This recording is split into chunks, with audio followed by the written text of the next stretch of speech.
చేపలో మర్చిపోసి ఇది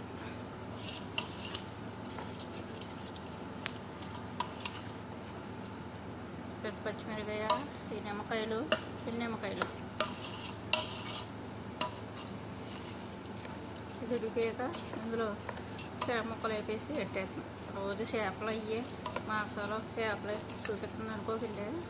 అంటే మరి ఇలా అరగోళ్ళు కదా, ఇవే తింటారు ఎక్కువ. చేపలు మాంసం ఇవే తింటారు. మనకులాగా కూరగాయలు అయితే అందరూ మనకేం కూరగాయలు కావాలి. వీళ్ళకైతే ఒకరోజు కోడి మాంసం, ఒకరోజు చేపలు, ఒకరోజేమో మటన్, ఒక రోజునేమో రొయ్యలు, అలా అన్నమాట. చేప ముక్కలు ఎంత ఉన్నాయి చూడండి. సొంతంగా గేలాలు తలాలని సొంతరులు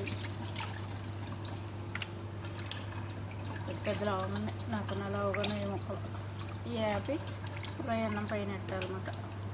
అందులోనే నల్లగా ఉంటాయి మనకులాగా పులుసు అయ్యి కూరయ్యి ఇలా తెచ్చాక శుభ్రంగానే వెనిగర్ వాటర్లోని కొంచెం పసుపు సాల్ట్ వేసి కలిపి అందులో వేసి ఒక అరగంట ఇస్తే ఇలా తెల్లగా వచ్చేతాయి ముక్కలు.